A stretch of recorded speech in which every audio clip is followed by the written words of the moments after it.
Existe um mistério na vida do crente que o faz estar em comunhão frequente, entronizado em sua vida, pura vida produz, lava dos pecados, é o sangue de Jesus.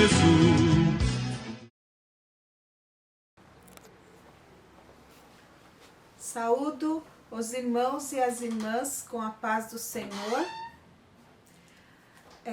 Estou muito feliz por mais uma vez poder falar com vocês sobre uma porção da Palavra de Deus, a nossa lição da EBD, lição de número 7, cujo título é Cristo é a nossa reconciliação com Deus.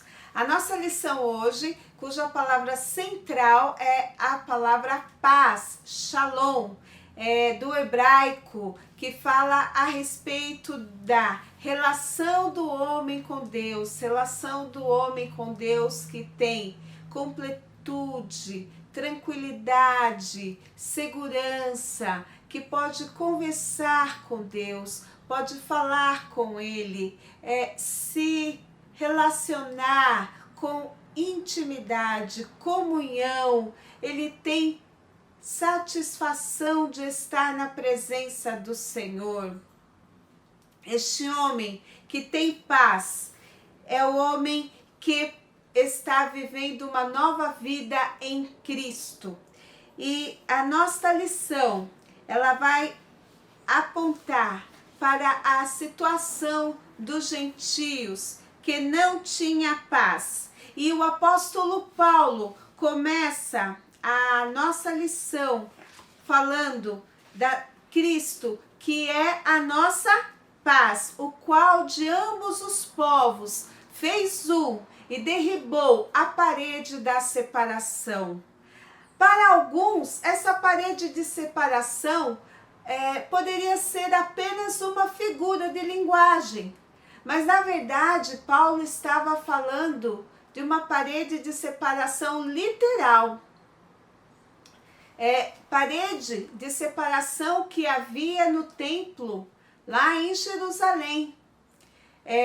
Nessa parede havia uma série de 13 inscrições dizendo que era para os intrusos não adentrarem ao átrio na parte interior, porque senão eles seriam mortos. Eram sujeitos à morte. E quem eram esses intrusos? Eram os gentios. Somente os judeus tinham acesso àquela área do átrio para contemplarem, para participarem dos sacrifícios. Os gentios apenas viam os sacrifícios de longe, por trás da parede, ou praticamente não viam nada. E como que isso foi descoberto? Através de escavações arqueológicas. John Stott, em sua obra A Mensagem de Efésios, ainda não tinha falado sobre esta parede. Na época dele, com certeza, ela não havia sido descoberta. Mas com os anos, essa parede foi apontada pelos arqueólogos e ela demonstrou que Paulo estava falando realmente de uma parede literal. Bom,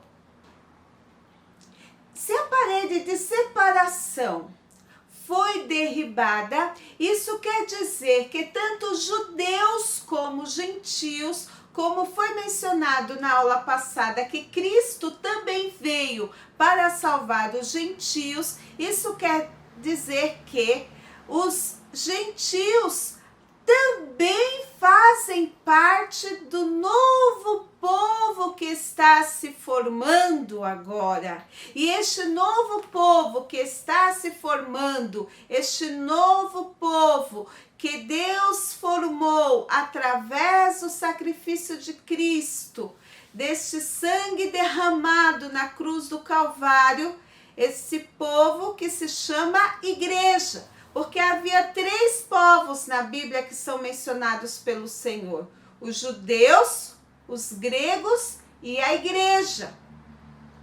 Então, a igreja é o novo povo, lavado e remido pelo sangue de Cristo. Então, nós temos aqui em Isaías, capítulo 57, versículo 19, que diz: eu crio os frutos dos lábios, paz, paz para os que estão longe e para os que estão perto, diz o Senhor, e eu os sararei.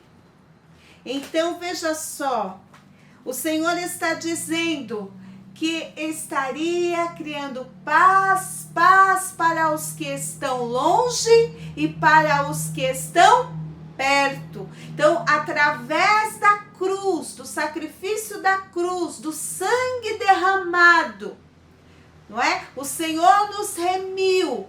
Remir quer dizer resgatar, como antes se pagava pelo escravo. Ou seja, resgata o escravo e adquire-o para si, para lhe dar liberdade. O Senhor fez isso por nós. E Ele nos remiu, nos dando a liberdade. Assim foi conosco.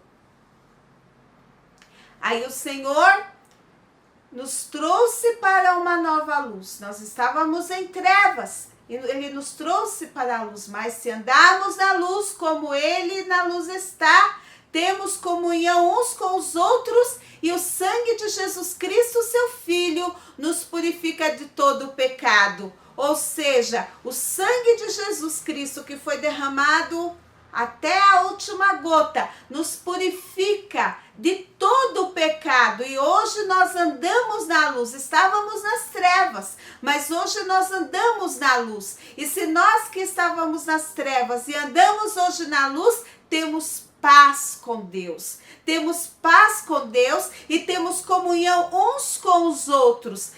E se temos paz com Deus e temos comunhão uns com os outros, temos paz, temos tranquilidade, temos o sentimento de completude, de segurança, de tranquilidade.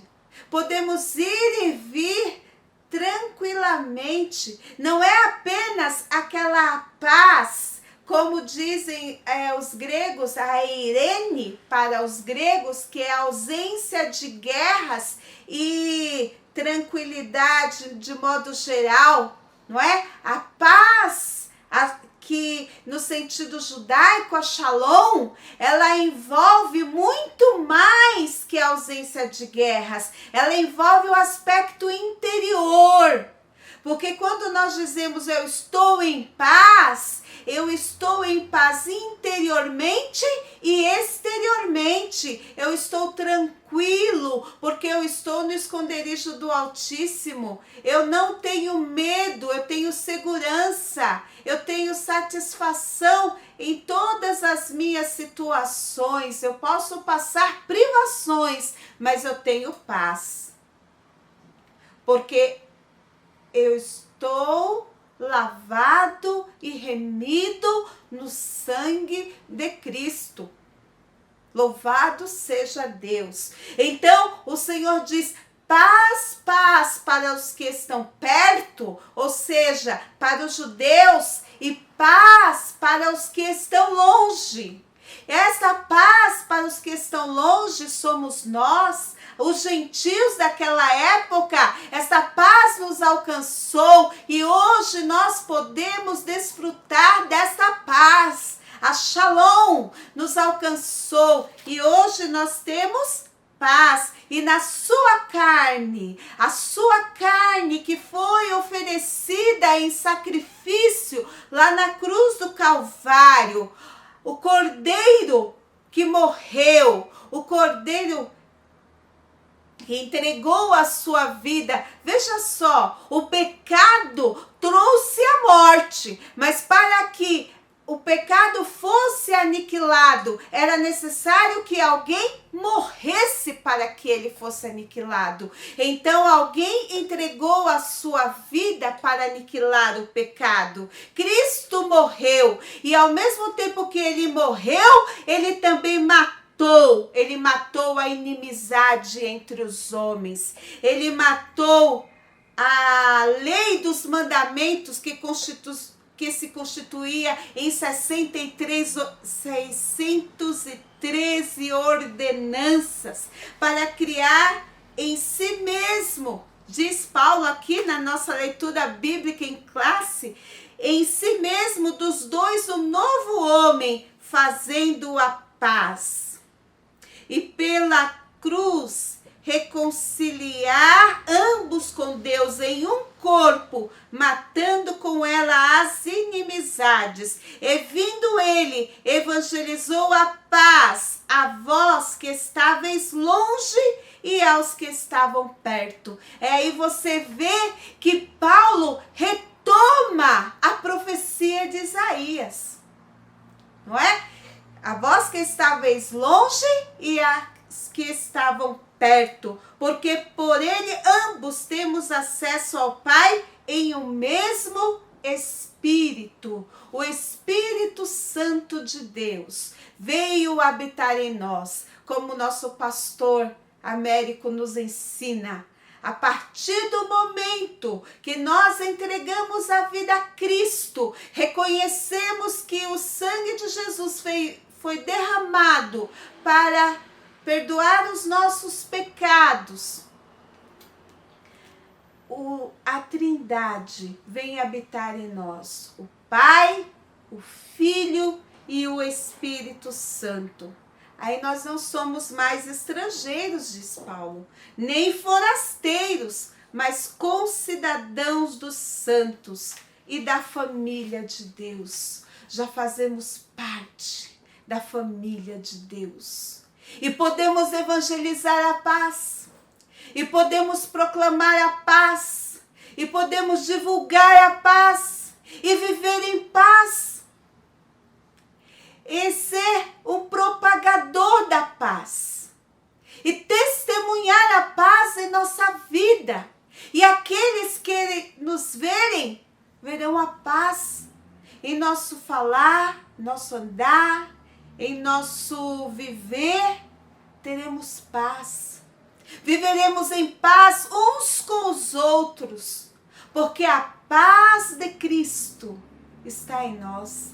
Aliás, nós nos cumprimentamos com a paz de nosso Senhor e Salvador Jesus Cristo.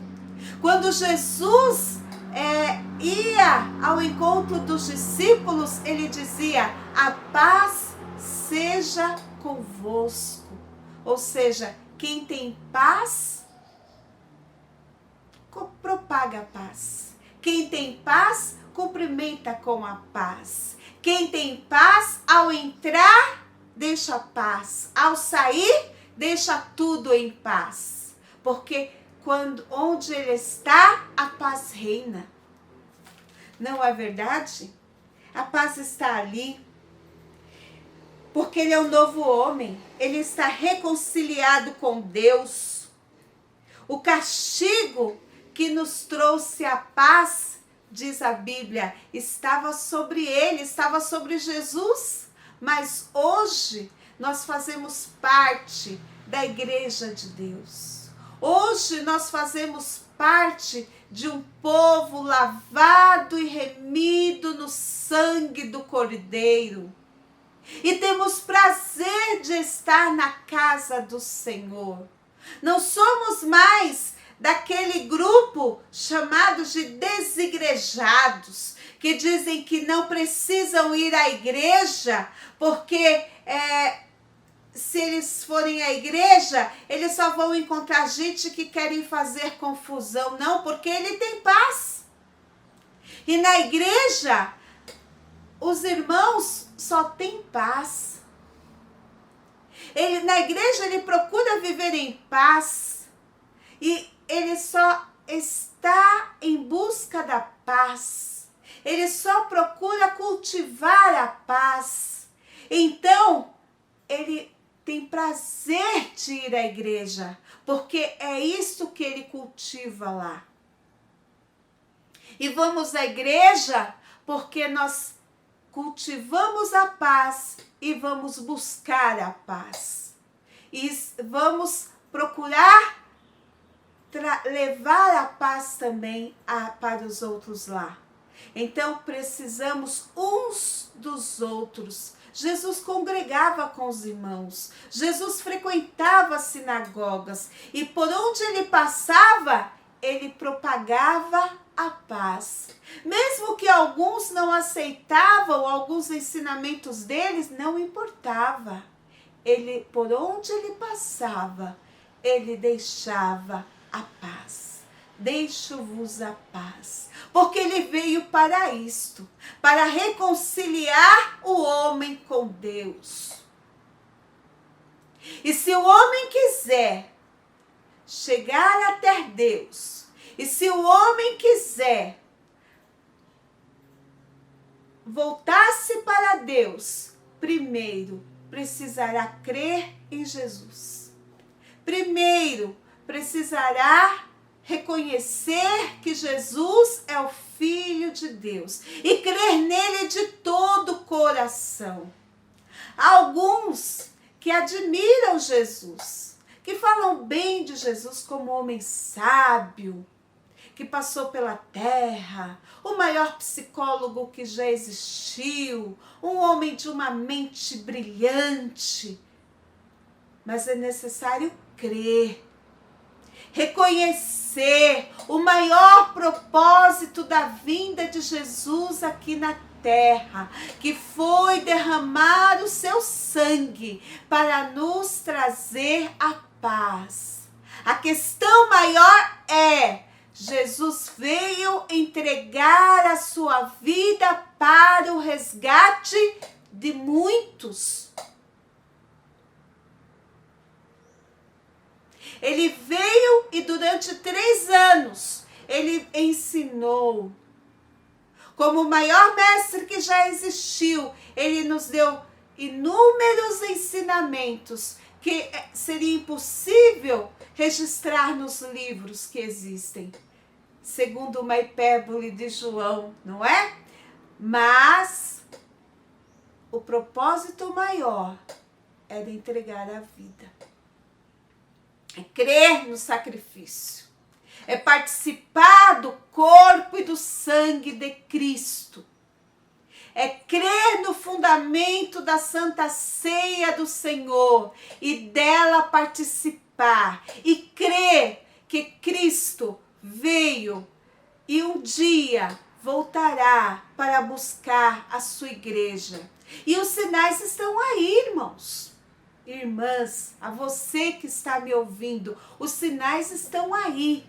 O retorno de Cristo está cada vez mais próximo. Nós estamos vendo guerras, fome, pestes, os homens angustiados de um lado para o outro, sem Deus, sem esperança e sem salvação. Eis o momento adequado para a igreja se levantar e falar do Cristo que quer reconciliar o homem com Deus. Do Cristo que quer trazer salvação. Do Cristo que quer trazer o homem de volta para Deus. E que quer trazer o homem de volta para a glória.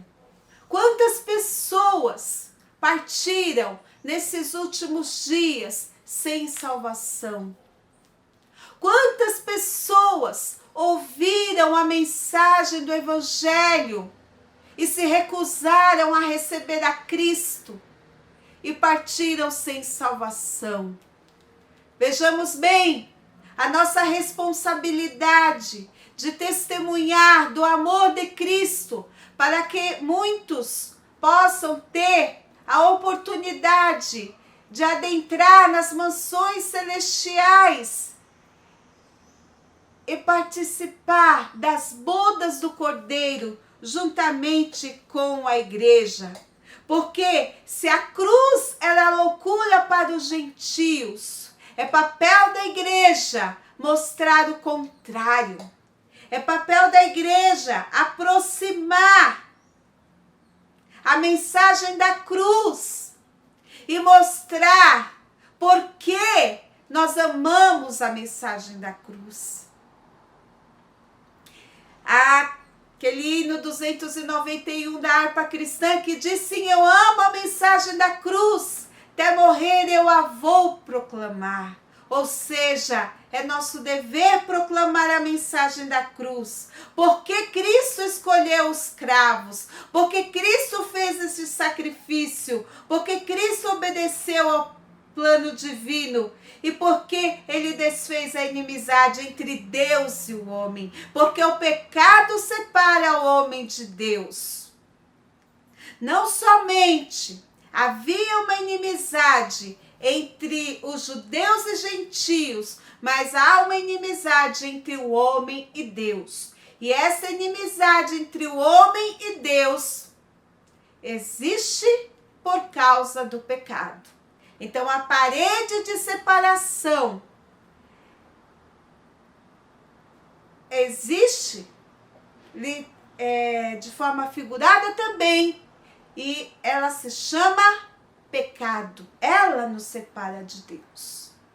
E cabe a nós proclamarmos a Deus o pecado. Porque Deus não ouve as nossas orações por causa dos nossos pecados. Então, é momento de nos aproximarmos do Senhor e confessarmos os nossos pecados. Se confessarmos os nossos pecados, Ele é fiel e justo para perdoar os nossos pecados e nos purificar de toda injustiça. É o que a palavra do Senhor nos diz. Romanos diz: sendo, pois, justificados pela fé, temos paz com Deus. Então, quando o nosso pecado é perdoado, nós somos justificados pela fé. Nós temos paz com Deus. Aleluia! Temos paz com Deus e temos a ficha limpa. Temos acesso a Ele. Temos paz com Deus e podemos falar com Ele livremente. É aí que nós podemos dizer: Abba, Pai. Oh, meu papai. Oh, meu papaizinho. Aí é momento de ter comunhão com o Senhor. Vamos ver o que a Bíblia diz aqui. Salmo 32, versículo 1. O que o Senhor nos diz através da sua palavra com relação ao pecado. Bem-aventurado aquele cuja transgressão é perdoada e cujo pecado é coberto. Bem-aventurado o homem a quem o Senhor não imputa maldade e em cujo espírito não há engano. Veja só que lindo, que maravilhoso, bem-aventurado, ou seja, feliz o homem a quem aquele feliz, aquele é feliz, porque o seu pecado foi perdoado. Sua transgressão foi coberta.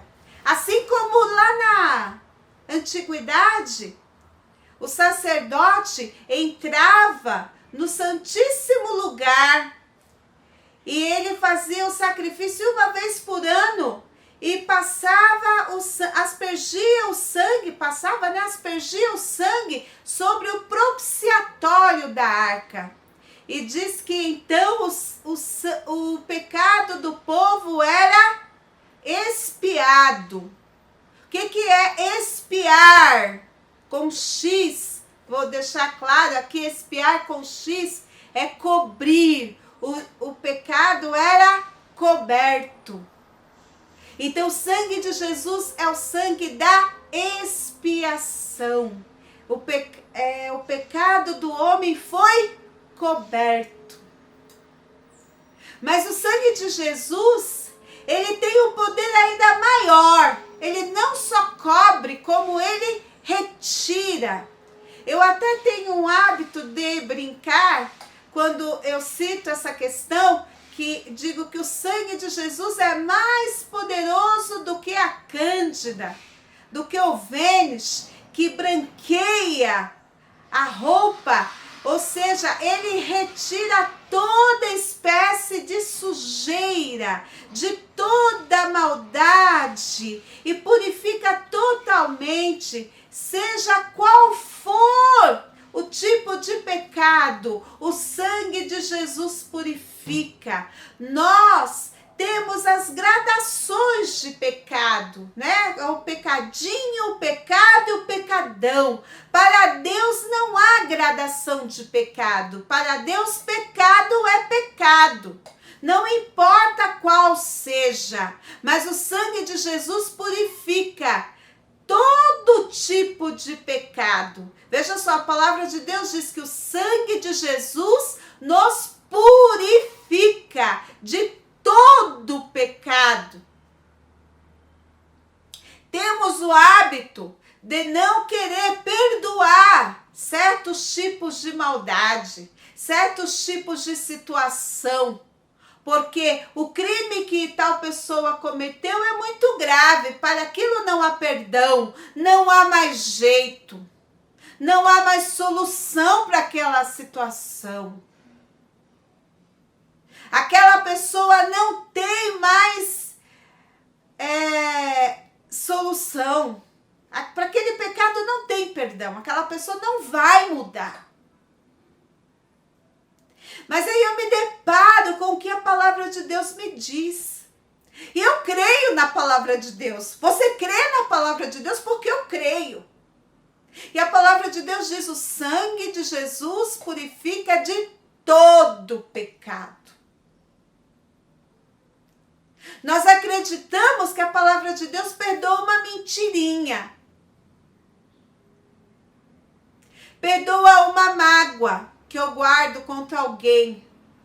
Mas nós temos dificuldade de crer que a palavra de Deus perdoe uma prostituta. Que perdoe um criminoso. Mas a palavra de Deus diz que o sangue de Jesus purifica de todo o pecado, porque a salvação veio para todos os homens. E a salvação veio para quem se arrepender, para quem se humilhar, para quem desejar a salvação.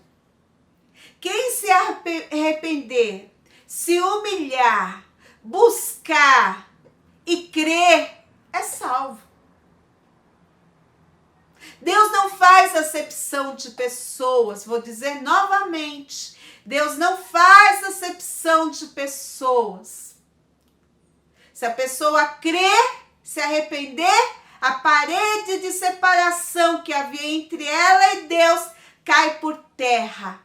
E a comunhão com Deus é restabelecida e a pessoa se reconcilia com Deus.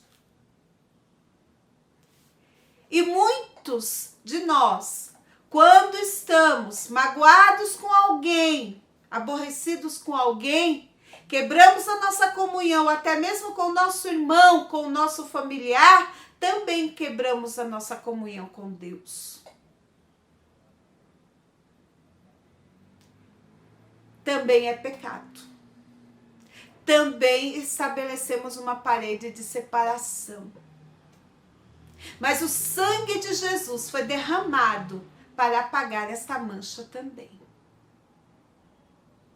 E que nesta tarde de escola dominical, que é da sede do setor 6, que é a escola dominical, mas nesta hora que você estiver ouvindo esta palavra, creia no Senhor Jesus